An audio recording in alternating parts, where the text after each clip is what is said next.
in place of Allie. I promise you, there's no reason why we should cover her face. She has a radio face, but she also has a video face. So much like Sam. So anyway, I'm going to back out and leave the floor to y'all. Call me if you need me. Do you want me to turn on the phone line? That would be wonderful. Thank you, Ron. Well, I will do that, and then I will bow out. Holler if you need me. Will do. That's all I can do. I can't wave frantically.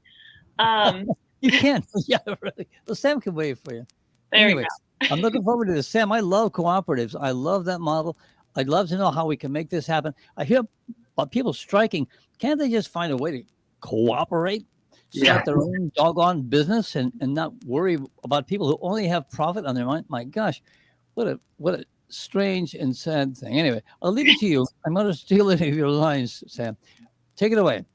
Yeah. They wouldn't have to cooperate or they wouldn't have to strike if they were all cooperatively owned. Ooh, what a powerful start. What an incentive to listen. This is Finding Our Fit. As Ron said, today's show is called Meaningful Work, an attorney with a mission to support worker cooperatives. For folks who are used to seeing me when I am guest hosting, I apologize. My camera's not working and I don't know why. But as Ron said, I have a face for radio, so it's fine.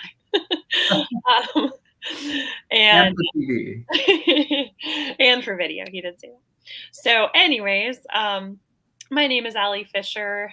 The purpose of Finding Our Fit is to find our place in our chaotic and beautiful world. In doing so, we will enrich our world and create a brighter future for everyone and everything, especially Earth. I am a monthly guest host, and I'm filling in for Dr. Susanna Calvert, who's the founder and executive director of the Foundation for Family and Community Healing. I am the convener for growth there. Our mission is to help everyone find our fit through mental, emotional, and relationship skill education and resilience. You can check us out at healingedu.org. We do this program to help us attempt to make sense of our world so that we can choose to lean into that which makes us feel peaceful and grounded. Many of us tend to focus on the chaotic and overwhelming things in our lives, of which there are many, forgetting that the flip side has opportunities to find and create beauty and healing. In Finding Our Fit, we focus on the flip side of our challenges, the beautiful side, where we can learn and grow and become wiser and more resilient by adopting a healthier relationship with everybody and everything. It's important to choose both yin and yang to create balance and conditions for healing. And it's a practice that we attempt to choose every day. So I am here with Sam Gray. So Sam is an attorney with a practice in Virginia and New York. He primarily supports small businesses and worker cooperatives. He loves working with mission-oriented companies, creative types, of which he is one, and businesses that are interested in operating more democratically. Much of his work involves providing legal support to existing businesses that are converting into worker cooperatives, and he regularly works alongside the ICA group as a legal advisor to their cooperative clients. His clients have ranged from natural builders, yogis, therapists, programmers, co-working companies, graphic designers, and educators seeking to operate on a cooperative basis. So he's worked with some really cool people, which we'll dig into. And outside of his private practice, he's worked with Brooklyn Legal Services Corporation, A's Community Economic Development Program. That is a name. Supporting community health centers, nonprofits, affordable housing developments, and a budding community land trust in New York City. And he's also been a fellow with the Sustainable Economies Law Center since 2015 and is committed to supporting people and organizations that are building resilient local economies. So Sam, thank you so much for being here, and we'll dive in a sec. But if anybody wants to join the conversation, you can do so by calling 804-464-1089, or you can type in a comment on Facebook Live or YouTube Live. We'd love to hear from you. And I think this will be a really interesting topic to dive into. So hi, Sam. Thank you so much for being here. Hi, Allie. Thanks for having me. I really appreciate it. Absolutely. I love Sam's got some gorgeous plants in his background. Yeah, I love my ZZ plant. It's enormous. It is. So to get started, what is a cooperative? Yeah, so I'm trying to. I took some notes. I have the questions that you sent over, and I'm trying to. I'll try to keep it as not complex as possible. But I think sometimes I just start talking in complexity. So, I'll try to be brief. But I mean, a cooperative it's different than a traditional business in that a traditional business is owned based on capital investments. It's owned based on the money that the people put into it, which is true to some extent with the cooperative. But traditional business is governed based on capital investments. So if you invest 33% in a business or 60% in a business, you usually vote 60% of the shares, or 33% of the shares. In a cooperative, it's one person, one vote. So you might have your initial investments just to raise money for the business, but there's a commitment essentially to the dignity of all of the workers in the organization, where you get together and you essentially vote. You might not, depending on the type of cooperative, you might not vote on every single decision that the business makes, although you may, and some, especially smaller cooperatives. Mhm. But as cooperatives grow, a lot of times that becomes inefficient, and it becomes a matter of essentially each worker has the right to cast a vote to elect the leadership in the organization. Mhm. So that one person, one vote concept is core to cooperatives. Mhm. The other difference between a traditional business is how money is split in the organization, how profits are split in the organization. In a typical business, if you own, again, 60% of that business, then you're going to get 60% of the profits. In a cooperative, it doesn't matter how much you've invested in the company. What matters is how much you've actually worked, so the amount of time that you put in. So you split profits based on what's called patronage, Mhm. which is the percentage of often the hours that everyone, like your share of the percentage of the hours of what everyone in that organization has contributed to the work in that year. Mhm. Okay. That, it's funny. I don't know in our conversations if I've ever asked you that question before. And um, Was it clear? If you're hearing it for the first time, that's actually great. I found it to be quite clear. And it's amazing that we, as a in quotes democracy, have moved away from this kind of model in our businesses. And also, my only problem is that it sounds like Shark Tank wouldn't work cooperative style. And No, Shark Tank would not work. I mean, it is funny. We kind of have this idea on the political spectrum that democracy is the way to go. That it's actually like this like moral imperative in the world, to the extent that we even have to like export it to other countries sometimes. But in the working world and the economy, we aren't that way at all. We're still in the world of monarchs and kings and fiefdoms, and where it's really just about how much money you have. right. Yeah. Yeah, thank you for shedding that light. I know it was helpful for me, and I imagine our listeners who may not be as familiar with cooperatives also found it to be helpful. So I know in your bio, I talked to or shared a little bit about the clients that you've worked with, but I'm curious to know not only some maybe more stories, anecdotes about companies that you've worked with, but what their motivation was to become employee owned, like why they reached out to you. Yeah. I think the most recent one, the one that sticks out to me, that I found very moving, and you might be able to find an article on them in the Freelance Star, which is Fredericksburg, Virginia's local newspaper. They're called Madre Tierra, Mhm. and they came into contact with me, I think, when I moved back to Virginia from New York, back to where I'm from. I was trying to figure out myself, like, what the landscape is in Virginia for cooperatives for this kind of work, for work in what's called the solidarity economy. And there wasn't much, and there was a little bit of knowledge. There's definitely an appetite, and as I get around, I find that there's a growing appetite in Virginia for this kind of work. But I had reached out to some organizers, some community organizers, and they put me in touch with some other organizers.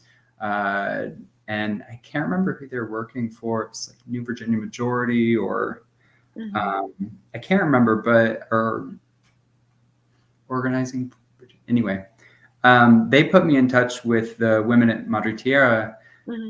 Madre Tierra is a advocacy group for Latin American women, or organized by Latin American women, already largely governed democratically.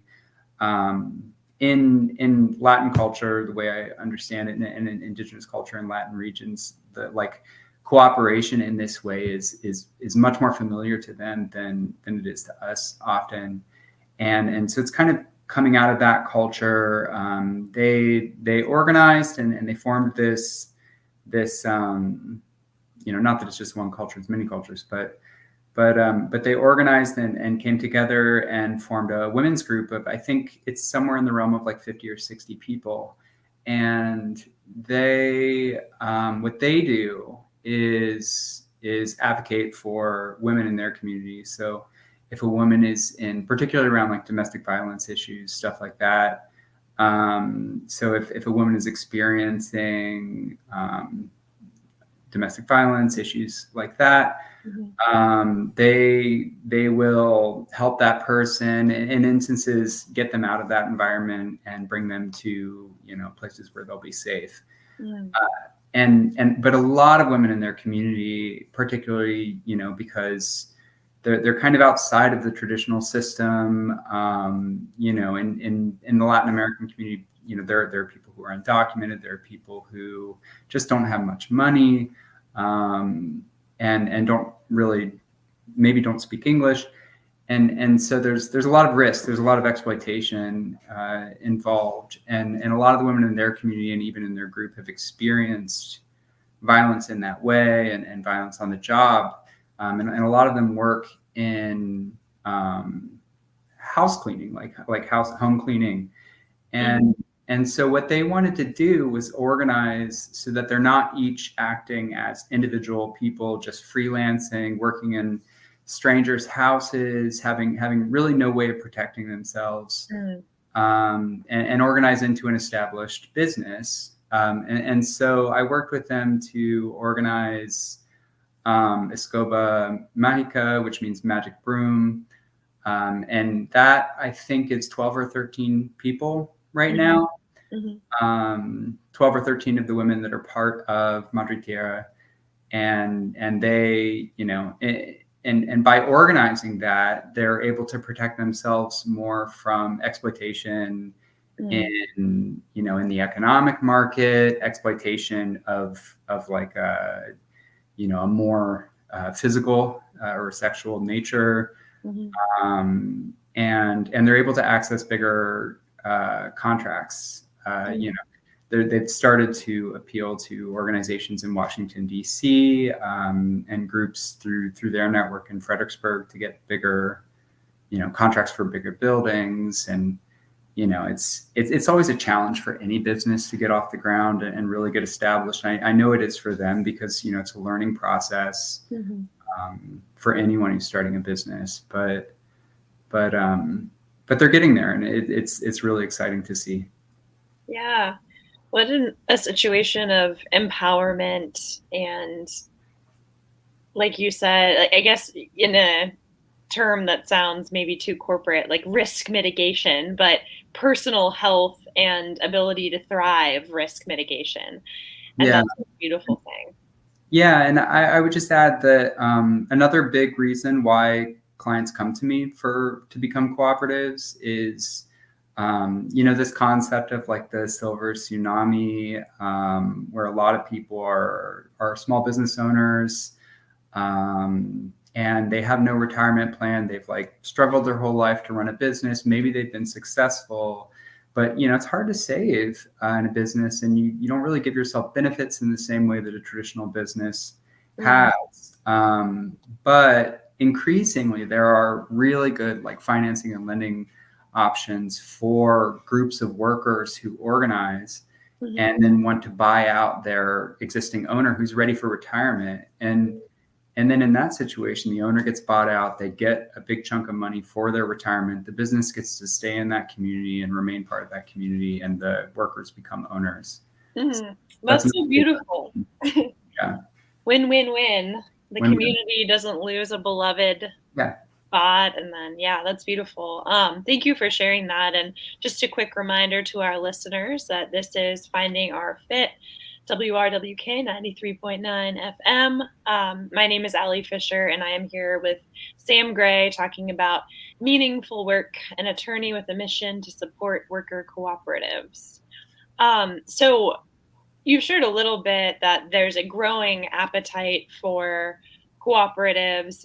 What is the cooperative landscape generally in Virginia? And then what about other places, both nationally and internationally? I know your practice spans Virginia and New York, but also that this is just a space you're really plugged into, so you kind of know where the cooperative lifestyle is taking off.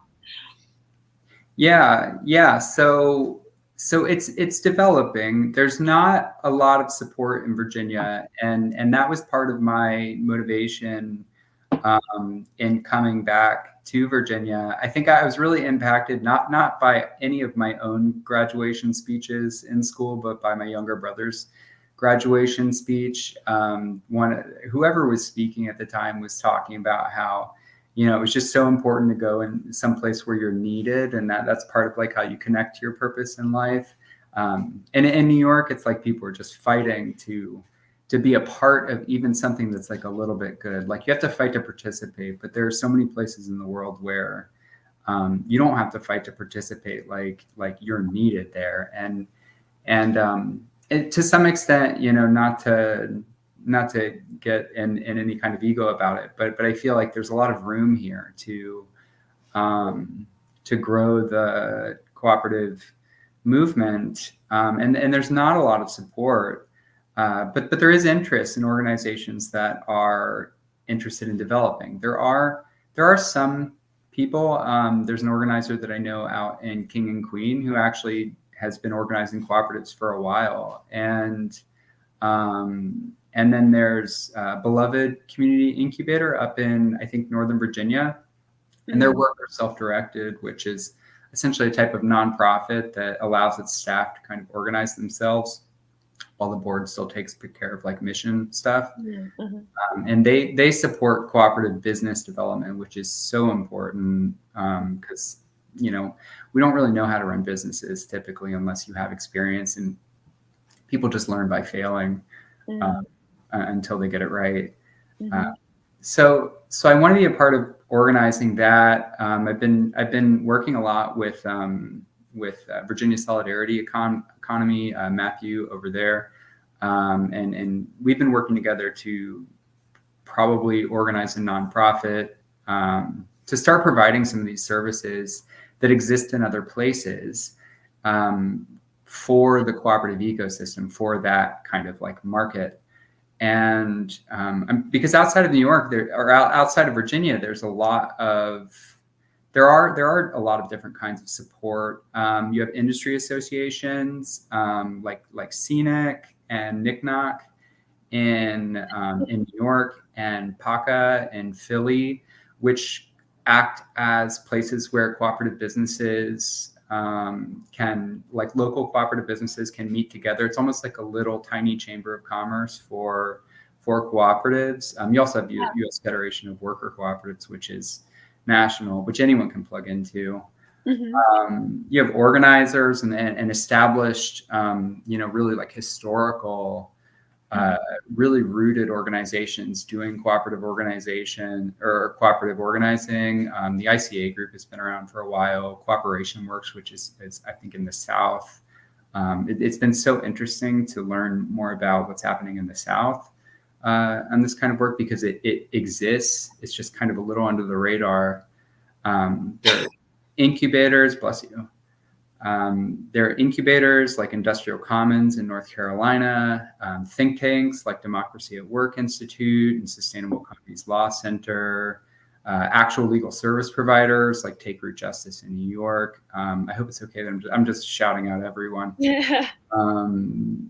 Take Root Justice in New York, the Self Fellowship Program, which I've been a part of, and I don't even know if I would be able to do this work if I wasn't a part of that program, which essentially trains attorneys. What were you going to say? Oh, just that SELC is the Sustainable Economies Law Center. I think a lot of these have some fun acronyms, like the ones you mentioned in New York. Oh, yeah, I wrote down the acronyms. I should have written down the entire names. And some of those are going to be hard to look up. If there's some way to share, I can put together a list later. I would just say if anybody has any specific questions, Sam, do you want to just say your email address real quick? Sure. It's S as in Sam, T as in Thomas, GRAY as in Gray, .ESQ@gmail.com. Thank you, Sam. And just real quick, I noticed that we heard from Lee Cipher in the Facebook comments. Lee said, and actually I'm going to ask if I can attempt to respond to it first to see if I really got what you were saying. And then if I'm wrong, you can correct me. Lee says, please explain how the money is divided again. It was not clear. Does it have to do with seniority? So it sounds like a question about the profit and how that is divided. And my understanding is that it depends on number of hours worked. And that is how it's divided usually? Yeah, that's right. So in a cooperative, the profits are divided based on patronage. So instead of being divided based on what your percentage ownership of the business is, the profits are divided. Like say Allie and I are in a business, and did you say Lee? Is that that's the question? So Allie, Lee, and I are in a business. I work 20% of the hours, Lee works 40% of the hours, and Allie works 40% of the hours. Once we figure out how much profit we have and how much profit we're going to distribute amongst ourselves, like the total bucket of that, Lee would get 40%, Allie would get 40%, and I would get 20% because that's the percentage of work that we actually put in. Cool. And I wonder if a follow-up question to that is like, so different kinds of work are not valued differently. For example, like a higher level, more challenging role that requires maybe more education or whatever would not be valued any more or less than any other role. So it depends on the cooperative. Traditionally, they would be valued the same. Time would be valued the same. But that's not like, and it's not, it doesn't have to be true for every organization. And some organizations will have different approaches. I end up being a bit of a special case attorney sometimes, where I work on like really creative approaches to these kinds of things and figure out how to put it into language that makes sense to people. So I had a client that developed a system where they would calculate their patronage based on not just the year that they were working, but based on each, this is going to be confusing. I know it's going to be hard to explain, but based on each previous year, but in a decaying way. So the years in the past weren't worth as much, but they were still worth something in the calculation of what the current year's patronage would be, or current year's profit shares would be. And the purpose of that was that they worked in a business where you might not see profit for years at a time. You might be not having profit for 3 years. And then in the third year, you might get a huge sum of money to because the big project that they were working on would pay off. And they didn't want people to be working for a year, 2, and then leave the company and not get any share of the actual profits. They were trying to account for that, which is just to say that it's flexible. If there are different classes of of valuation. Like you could, if you wanted to build in a kind of seniority concept into how people's hours were valued, you could. Especially under, a lot of these things are formed under LLCs and like traditional LLCs and corporations, just with a very like robust cooperative governance model, rather than actually being formed as entity cooperatives, which allows you a lot of flexibility. It's becoming very evident to me why you are necessary in getting through this process. It's complex. Yeah. Thank you. For try to simplify it, but yeah. No. You did a great job. I think it maybe sounds a little bit overwhelming to try to figure out the best structure that feels fair and honors everyone's contributions. And maybe that's part of the beauty, is that having these conversations, and instead of just saying, people at the top decide salary for people at the bottom, instead, having a mechanism that's like, okay, we have to talk about it. How do we want to value things? What are our values? So I think it's great. And that's the core of it, is that, yes, these are complex things. Like I've given you examples of complex versions, but the core of it is that you can, like, what you think is fair, like the fairness that you want to see in the world, you can embody that in how you practice business, like structurally. Yeah. Oh, wow. So what's the hang up then that stops companies from becoming cooperatives? And also, you've shared with me that cooperatives aren't for all businesses. So if you could share a little bit about why, or maybe an example of a situation where a cooperative wasn't the best outcome. So those, like, what's the hang up? I think that the first hang up, probably the most important one, is just lack of awareness and lack of access to resources. I think if there was more, like, cooperatives don't have, there's no blockbuster that like made everyone in America know about cooperatives. It doesn't exist. It could exist, and if someone's going to do it, I'd love to write for that. But it doesn't exist now, and people just aren't aware. There are examples of big cooperatives in other countries, like Mondragon in Spain, which I think employs 80,000 people. There are big cooperatives in Canada, and electrical and farming cooperatives here that are pretty well established. But that awareness just isn't quite there yet. And then even if you are aware of it, you might not know who to talk to. You might not be aware of the different organizations that are doing this kind of work as organizers. You might not be able to find an attorney that has any idea how to do what you want to do. And you might find an attorney that's actually hostile to what you want to do, because sometimes people have a hard time understanding why you would want to, govern a business based democratically versus just like if you're putting in a bunch of money or something like that, like you should own the business. And sometimes that's true. I'm not against that. And I work with businesses that aren't cooperatives as well. But, if there are resources out there for people who want to organize cooperatively. So yeah, resource access, knowledge, lack of financing. The financing options for cooperatives are growing a lot in the United States, which is great. But 5 years ago, there was hardly anything. And then other times it's totally valid reasons, like wanting to maintain control in a business. If you think you want to cooperate because you want to be fair, you believe in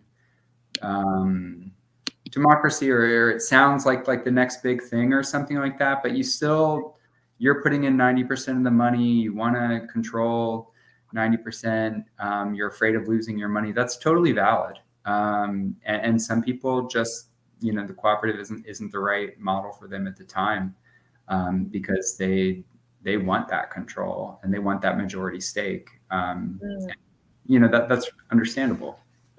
Okay. Got it. It's interesting. It really made me laugh when you mentioned the hostile attorneys. Just imagining these anti-cooperative attorneys out there. Yeah, they're like, why are you doing that? And just a reminder to our listeners, this is the show Finding Our Fit on the Work FM WRWK 93.9. I'm Allie Fisher, and I am here with Sam Gray, and we are talking about worker cooperatives. If anybody would like to call in, please feel free to do so at 804-464-1089. If you have any questions, you can pop them in the chat like Lee did. Lee, I hope we answered your question. And if you have any more, we're here. So you've also shared with me that cooperatives can appeal to people across the political spectrum. So cooperatives as bridging tool almost. Could you tell me about that and why it's appealing to people from different backgrounds?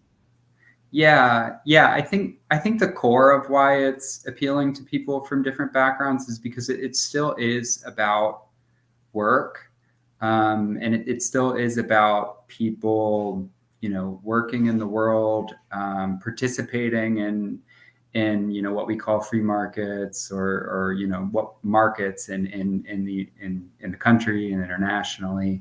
So I think a lot of times the critique of what might be like seen as like liberal or left positions is that people aren't going to be working, that they're going to be relying on the government, and like, where's the money going to come from? Like these kinds of ideas that people say. And that's its own discussion. But in the case of cooperatives, it's pretty obvious. I mean, people they are businesses. They work in the free market, which gets me to something that I'm going to try to explain that I think is going to be. We'll see if I do it successfully. But we talk a lot about capitalism in America, which is like a scary word to talk about sometimes. And I think of it as really structurally, like, what is capitalism? Capitalism is the existence of capital ownership in businesses, which is what we've talked about. It's the option of capital ownership. It's what allows us to have a stock market, things like that. Businesses being owned by people who are investing money. And it's also the prioritization of capital. It's essentially an allocation of power to capital versus an allocation of power to labor. Mm-hmm. And but capitalism doesn't own the concept of the free market, and cooperatives are not owned.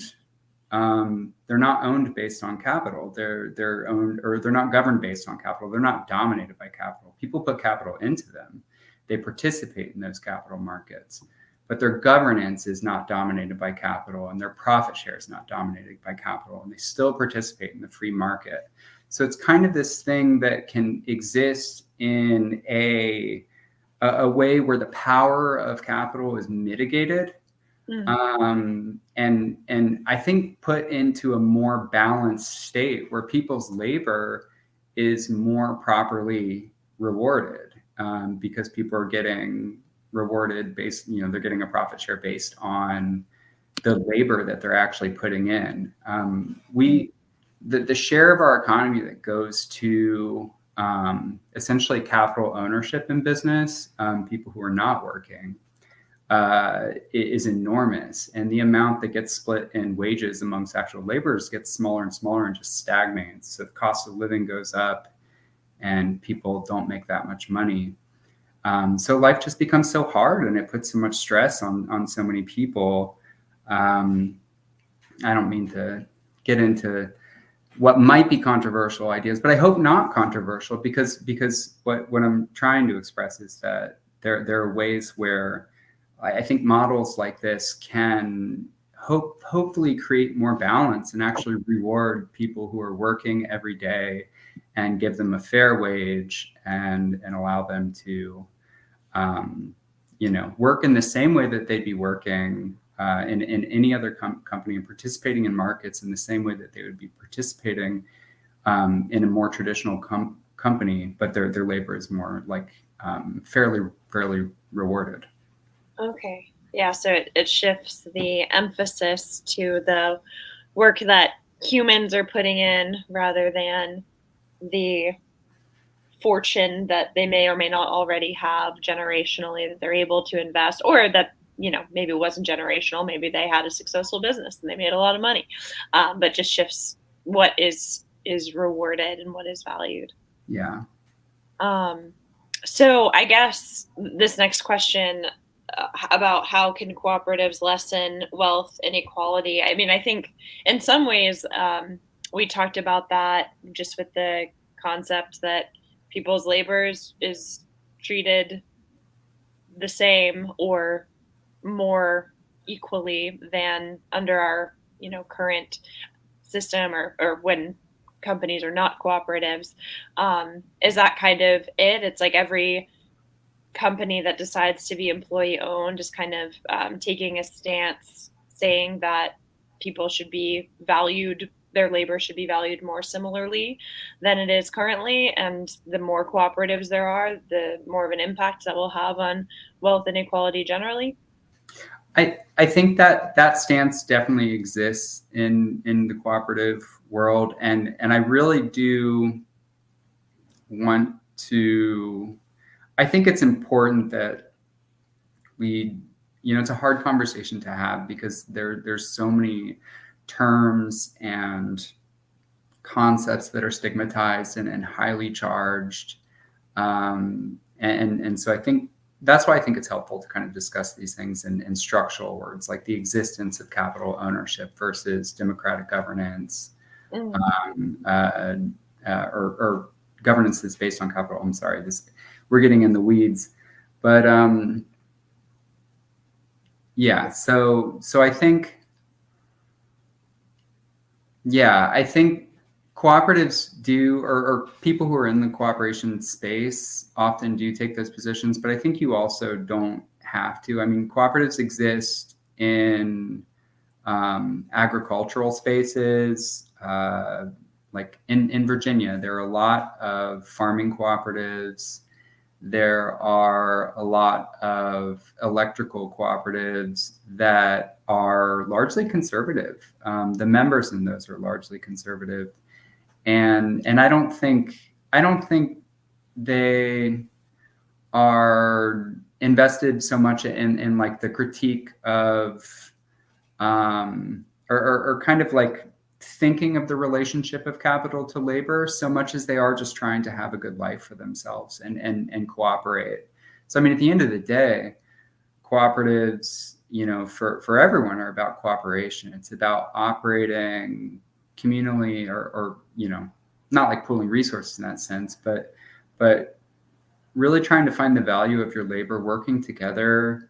In a farming cooperative, the individual farmers just don't have enough money to store their the grain themselves. They don't have enough money as individuals to bring that grain to market. But if they band together and work cooperatively, then they can, buy a big grain silo, and they can access markets that they wouldn't otherwise be able to access. And so part of cooperatives, beyond just the kind of political conversation, is not just shifting, but also acknowledging that the way we function economically and the way we best function economically is through cooperation and not competition. And competition is this narrow band of this narrow like fire, this narrow accelerant that causes people to innovate and develop new projects. We see it in the tech sector, and that's useful. I don't have a problem with that. It has its place, but there are plenty of sectors where they're not reinventing the wheel. Like, we don't need to be reinventing the wheel all the time. We're just trying to have a good job and get the work done. And cooperation is actually at the center of how we function. We need to work together. Yeah, that's beautiful. And especially, I appreciated what you shared about farmers who may not be able to have all of the equipment necessary on their own, but by working with others, they're able to. And yeah, how often do we need the next technology for farming? And can we not be so focused on innovation and maybe also just focus on living good lives, as you stated? So I think, yeah, that helps give perspective to the concept and how it, kind of going back to the last question, how it spans the political spectrum. So why do you do what you do? Yeah, yeah. For me, I think I as a person, I think I wither when I'm not connected to some sense of purpose. I really I really struggle. I think I get into a fog if I don't feel like I'm like doing something that feels purposeful. And if something is just for the money or something like that, but I'm not actually tied to the meaning of it, there's something in my life that I'm just sensitive to that feels like it's not connecting. So that's part of it. And I think that comes from just, I don't know. I was thinking earlier about, I think it comes from my upbringing. I mean, a lot of the growth in cooperatives in Spain and in Canada and in Latin America, a lot of it is connected with Catholicism in some ways. Like there's a lot of Catholicism, like Catholic priests kind of in these movements in different places. I was raised Catholic. I identify as more spiritual now, but spiritual in the sense that I think we're all kind of just, life expressing and different people. And so I want to be connected. I want to work with people. I want to build a life both that's good for myself and for other people, because we're all connected. And so I think that motivates me. I'm like, I think a lot about why I'm here as a person, and like, not just why I'm here as a person is like some kind of weird objective question that you can't ever answer, but like what actually gets me up every day, what actually motivates me. And that's this kind of work. I mean, I partly do this kind of work because I need to work. I can't just be like a writer and a musician and like have fun all the time. So if I have to work, I want to do something that I'm really connected to. I also think about this essay by William James. He's a philosopher. He's I don't know if he's father of American pragmatism or something, him and Emerson or something, but he was a philosopher in American pragmatism, and he wrote this essay called Energies of Man. And basically the case that it's making is that we actually get a very real energy from morale and from fulfilling what we actually believe is our moral duty. Not like if some part of us, call it a conscience, believes that there's a moral duty in the world that we should live up to, and then we live up to it, we actually get energy from that. And I think that's very real. And that's, I think it takes a lot of energy to do this kind of work. There's a lot of like, digging around in the darkness, blindly through the forest,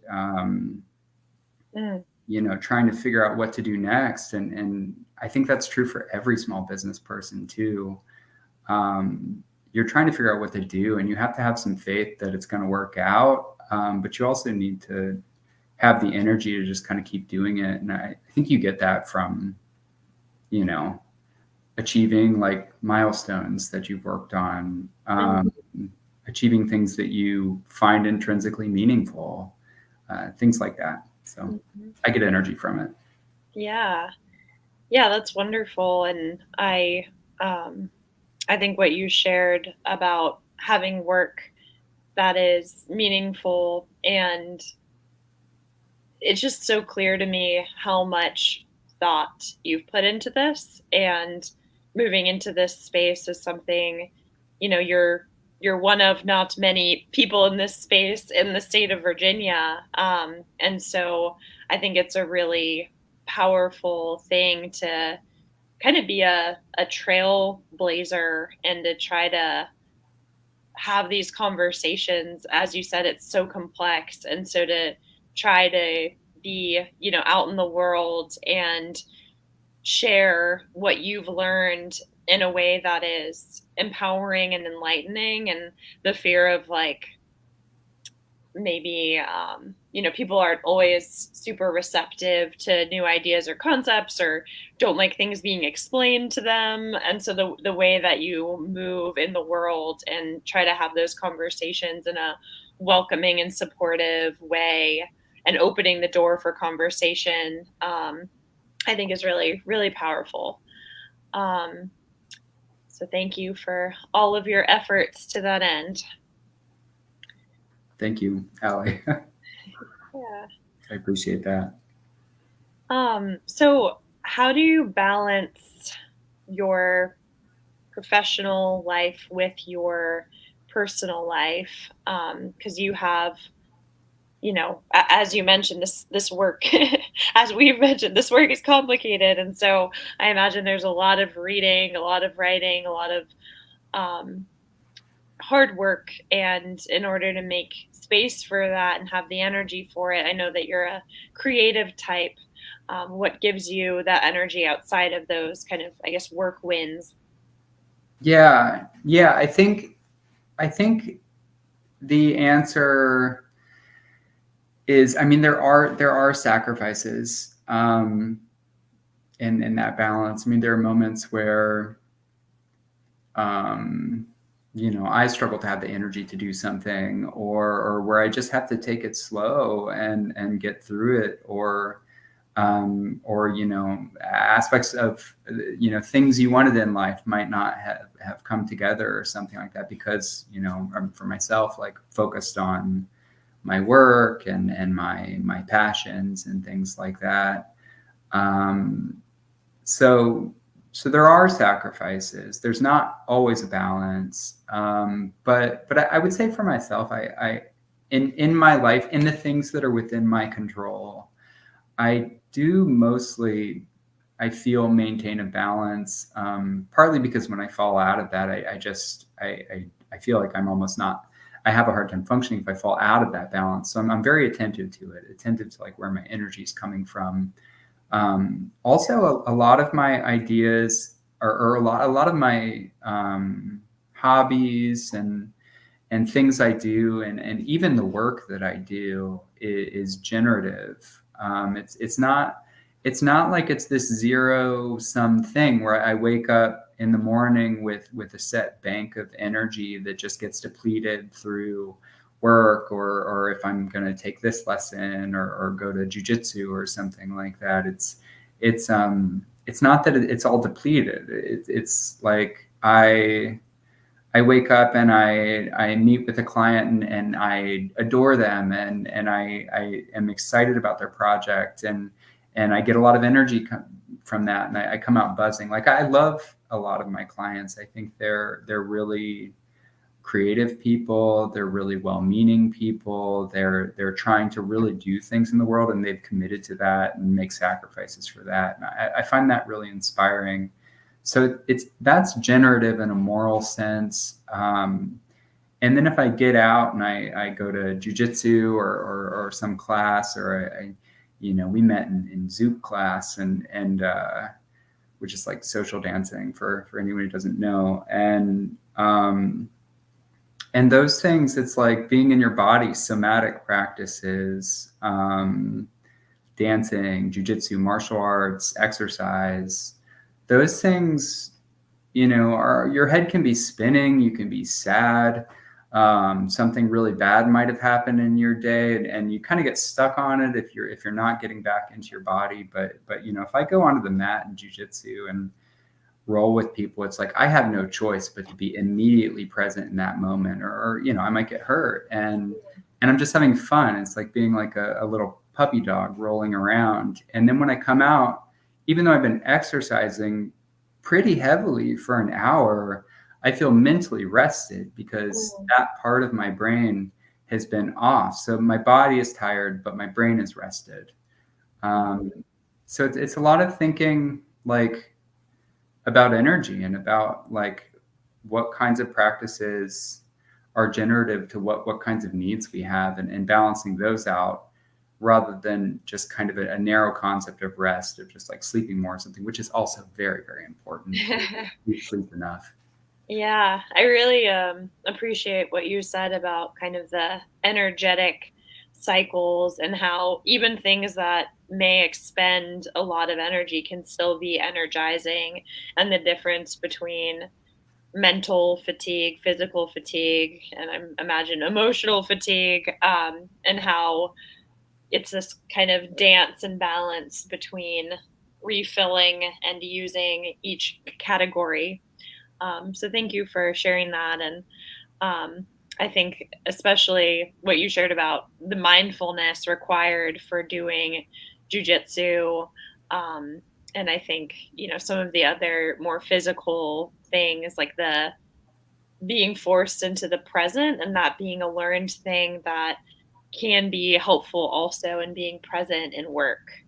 Um, and the more one is present in other spaces, I feel the more one can bring it to any space that they walk into. And so it being this like learned and practiced skill achieved through a variety of different activities. Yeah. Yeah, I'm definitely one to think that different activities feed into each other. They're not all just siloed. And then like a kind of mindfulness is a through line through that, where you learn to be attentive to what your body actually is asking for. Yeah, absolutely. And just a reminder to our listeners, this is Finding Our Fit on the Work FM 93.9. We are wrapping up now with Sam Gray talking about cooperatives in Virginia and beyond. And my name is Allie Fisher. So if somebody wanted to take action right after this radio show to learn more about cooperatives, what would you suggest that they do? And I guess, there are a variety of different actions people could take based on what they wanted to get out of it. If they just want to purely learn more, if they're interested in learning what it would take to have their business become a cooperative. But what is a suggestion or some suggestions of ways that people could continue this? Yeah, I think, well, if you're in a position where you have a business where you're interested in conversion, or like converting into worker ownership, or selling your business to your employees who are interested in organizing, or in starting a worker cooperative, you can reach out to me, or you can look up a group like Sustainable Economies Law Center, which has a lot of resources and they're a lot of fun. Janelle Orsi at Sustainable Economies Law Center, she says she wasn't a cartoonist before, but I suspect she might have been. I don't know, but she does everything kind of in cartoon form, which is lovely, and it's fun, and all their resources are pretty engaging, and they're just really delightful people. So you can find a lot of resources there. And they also have the fellows group. So depending what state you're in, there might be a fellow, like a Sustainable Economies Law Center fellow, that can either offer you legal services or help connect you with someone who can, or help connect you with wherever you are in the process, some organization that might be able to help you get organized, or might be able to provide resources, like Cooperation Works or Democracy at Work Institute, or there are resources out there. Cooperative Professionals Guild as well is kind of what how we're organizing as professionals in the United States. It's a national organization. There are accountants serving cooperatives, other service providers, lawyers, different organizations, some teachers. yeah, lots of different and like clinical advisors, lots of different professionals that are serving cooperatives. So that's kind of if you're ready to, one, if you want to learn more, or if you want professionals to work with. Let's see, locally, Virginia Solidarity Economy Network is a group of people, if you're interested kind of in the organizing side of things. I know that they are trying to organize a lot around the care economy right now. So that would be people who are home care workers, people who are childcare providers, groups like that, trying to organize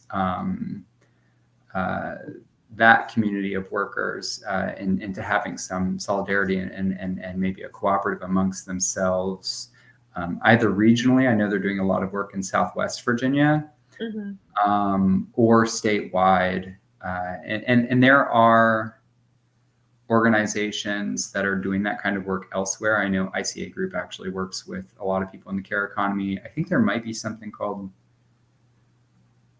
Lift Economy. Lift Economy might be something else. There's a lot of words out there. There are a lot of words out there. Okay, it looks like in the Facebook live chat, in the YouTube live chat, Ron has put some helpful links: VA Solidarity, institute.coop. There's a link that looks like it explains what a cooperative is. So lots of different ways that folks can plug in. And I'm very intrigued. So you said it, there are cartoons. Yeah. Janelle at Sustainable Economies Law Center, she even writes bylaws for organizations that are cartoon based. And Whoa. It's such a fun thing.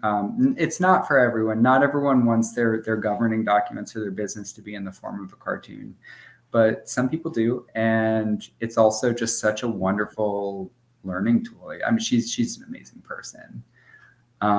She also, when we were getting started in the fellowship program, when I was getting started, she recommended this movie called The Power of Community. I think it's free on YouTube, and it's about what the Cuban people experienced, not the government, aside from the government and all that, but what the actual people on the ground experienced when they were subject to the oil embargoes. Their entire society ended up having to adapt to not having as much energy and not having access to energy and not having access to oil. And they had so many creative solutions for that, and learning and developing more locally based economies, not just because they wanted to, but because they had to survive. Right. Absolutely. That sounds like a documentary worth watching. And I think Ron put it in the chat. And we are at our time now. So Sam, thank you so much for being with us for this hour and sharing about your passion and the work that you do and how you balance it with your other passions in life. It was great to have you, and we appreciate it. And you can check out the Foundation for Family and Community Healing as well, which is the organization that I work with, and so does our usual host, Dr. Susanna Calvert. You can go to our website at healingedu.org. I hope everybody has a great night, and I'll see you all next month. Thank you so much, Ron. Well, thank you. Yes, thank you. We must do this again, as we say every week. We've just scratched the surface. Until every other business is a co-op, we haven't caught on that cooperation, not competition, is what makes civilization work. That's right. Or at least a healthy balance of the two. So, well, anyway, thank you very much. As always, you guys always exceed what you're expected to do. You bring out more stuff. The conversation really just starts here. And I'm glad to be a part of it. And thank you, Sam and Allie, for caring enough to put it before the public, because this is where we'll find our solutions. All the politicians in the world will not find a solution because they just compete in negative ways, sadly. Yeah. And we have the golden elixir, which is cooperation. Let's hear it for cooperatives. Anyway, I'll stop talking now. Thanks, Ellie. Thanks, Ron. All right. Thank you. All right. Next week. See you same time next week. All right. Bye-bye.